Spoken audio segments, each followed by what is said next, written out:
안녕하세요. 대신 맛봐드린 맛상무입니다. 2월 넷째 주 편의점 제품 지금 리뷰합니다.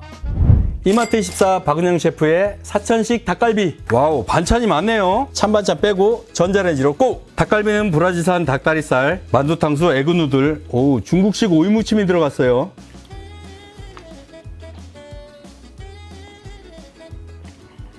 위에 올라간 마늘 후레이크 때문에 마늘 향이 강해요. 그리고 간도 좀 셉니다. 짭짤하면요. 전체 나트륨이 꽤나 될 것 같은데.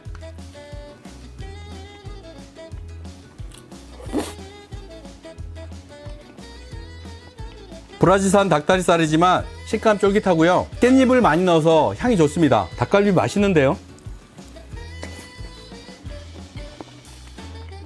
만두 탕수.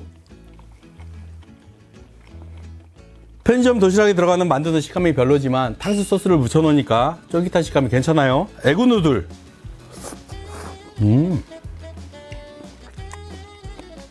굴소스 같은 중식 소스에 볶았는데 식감도 야들하고 맛있네요.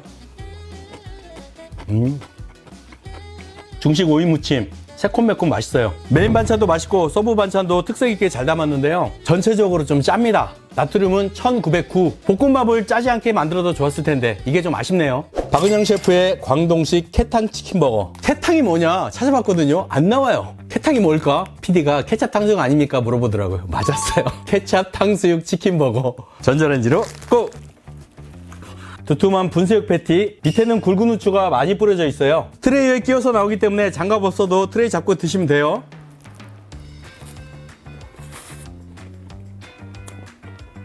빵은 달콤하고요. 빵 밑에 케찹이 있어요. 이게 좀 새콤해요. 그리고 밑에는 거의 굴소스예요. 새콤하고 짭짤하고 맛있는데요.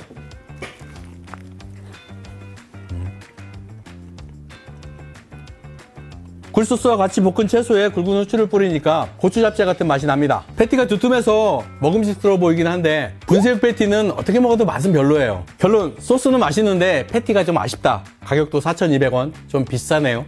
CU 꼬단면 2종, 꼬꼬, 달걀이 들어간 단백질이 많은 면이에요. 나트륨도 낮고 당류도 적어요. 냉장 상태로 바로 드셔도 되는데 전자레인지에 살짝 데우면 더 맛있대요. 살짝 뜯고 전자레인지에 1분 맛있게 먹어야 되는데요. 모양도 색도 냄새도 별로예요. 4,900원 2+1인데요. 먹기 전부터 우선 의욕이 확 떨어지네. 들기름 먼저.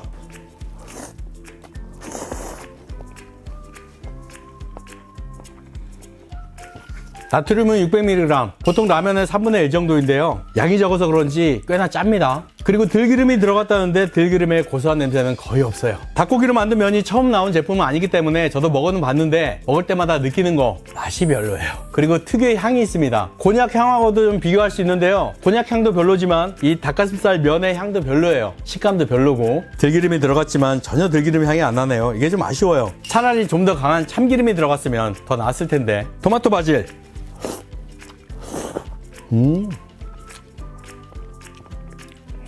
들기름을 먼저 먹으니까 토마토 바질은 선녀예요. 바질 향이 강한 토마토 소스는 일반적인 스파게티 소스하고 거의 비슷해요. 맛이 나쁘진 않아요. 그리고 닭가슴살 면에서 올라오는 별로 안 좋은 냄새도 감춰주고, 다이어트 하실 때 단백질 보충용으로 드실만 한데요. 다이어트 식품도 맛이 참 중요하거든요. 근데 맛은 별로네요. 특히 들기름은 참기름을 넣었으면 좀 낫지 않았을까. 계속해서 올라오는 냄새가 별로 맛있게 느껴지진 않아요.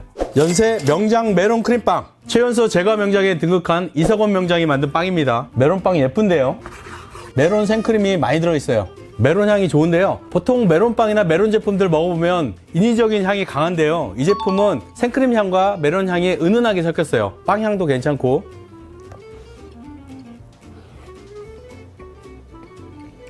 소보로가 올라간 빵은 딱딱하지 않고 쫄깃하고요. 메론 생크림은 꽤 꾸덕합니다. 그런데 빵은 좀 달고 메론 생크림은 덜 달아요. 그래서 조화가 좋은 것 같아요.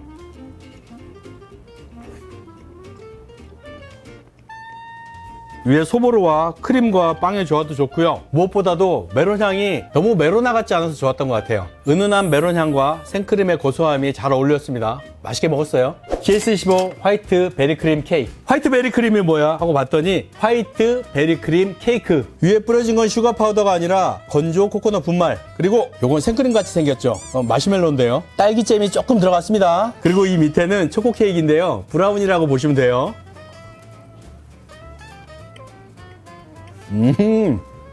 전주 초코파이 고급 버전이라고 보시면 되는데요. 맛이 더 있어서 고급이 아니라 맛은 있지만 가격이 비싸서 고급이라고 하겠습니다. 브라우니 시트는 촉촉하고요. 마시멜로도 꽤 많이 있고 부드러워요. 그리고 위에 뿌려진 건조 코코넛 파우더는 향이 별로 없어요. 그냥 까끌까끌한 식감은 있는데 코코넛 향이 팍 뿜어져 나오진 않습니다. 그리고 딸기잼이 조금 들어있어요. 이게 좀 아쉽네요. 맛은 있지만 아주 새로운 맛은 아니고요. 전주 초코파이의 부드러운 버전 이렇게 말씀드릴게요. 비비고 오마이갓 잡채. 명절 뒤라 신제품이 좀 적어서 지금부터 리뷰하는 GS25 제품은 전용 제품은 아니에요. 이건 냄비에 끓여야 되는 제품이구나. 아이 귀찮아. 뜨거운 물에 면과 건더기를 넣고 끓인 다음에 소스와 참기름을 비벼서 먹는 제품. 이 정도면 건더기 꽤 실하죠. 간장 소스, 참기름 넣고 비벼 완성. 이거 호로록 한 젓가락인데요. 고기는 진짜 고기가 아니라 콩고기가 들어갔어요. 청경채, 다시마, 당근, 표고버섯, 건더기는 꽤 많아요. 조리 방법대로 끓는 물에 정확히 2분 삶았는데도 좀 질겨요. 30초 더 삶아야 됐나?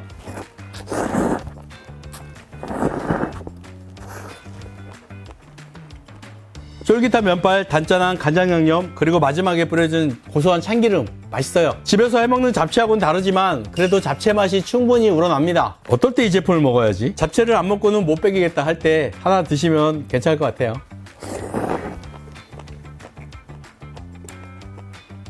잡채 맛을 그런대로 잘 구현을 했는데요. 양도 가격도 글쎄요 좀 애매하긴 하네요. 틈새라면 입문용. 왜 입문용이냐? 틈새라면의 맵기가 10,000스코빌인데 이건 5,000스코빌 딱 반이에요. 그러면 5,000스코빌짜리 라면이 뭐가 있냐? 열라면이 5,000입니다. 그리고 매운맛의 기준이 되는 신라면은 3,400. 그러니까 신라면보다는 좀 더 맵고 열라면하고 비슷한 맵기란 얘기죠. 물 500ml에 3분 30초 끓이면 돼요. 국물은 빨간데요. 기름이 뜨네요. 그리고 좀 맑아요. 어우 꽤나 매운데요. 맵기가 틈새라면의 반이라는데 반은 아닌 것 같고 한 70% 정도 맵기인 것 같아요.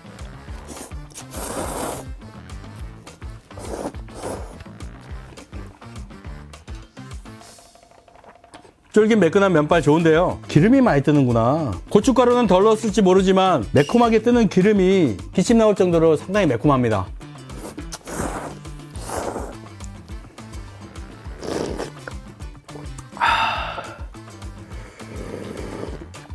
틈새라면 정도로 맵지는 않지만 그래도 꽤나 매운 라면. 열라면하고 스코빌 지수가 같아서 그런지 열라면과 비슷한 맵기인데요. 국물은 맑은데 기름만 위로 둥 떠서 국물이 좀 더 진했으면 맛있었겠다라는 생각이 들어요. 그렇다면 굳이 입문용을 먹을 것인가? 매운 거 좋아하시는 분은 그냥 틈새로 드시고 좀 덜 매운 거 좋아하시는 분은 열라면 드시는 게 낫겠어요.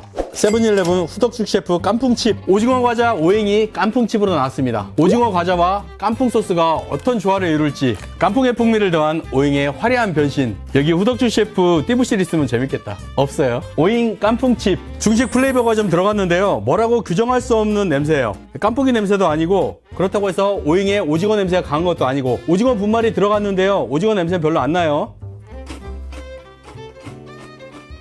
깐풍 플레이버는 새콤 매콤합니다. 그리고 자갈치 맛 같은 오잉 맛도 있어요. 오징어 진미채에 라면 스프 뿌려 먹는 맛, 거기에 새콤한 맛이 들어갔어요. 아주 맛있다고도 할 수 없지만 그렇다고 맛이 없는 것도 아니고 맥주 안주로 먹기는 괜찮을 것 같아요. 2월 넷째 주 추천 제품 이마트14 박은영 사천식 닭갈비. 맛있게 먹었는데요. 볶음밥만 조금 덜 짰으면 시우, 연세, 명장, 메론크림빵 맛있게 먹었어요. 저는 다음 주에 다시 오겠습니다. 맛상무였습니다. 고맙습니다. 날씨 맛봐드리는 맛상무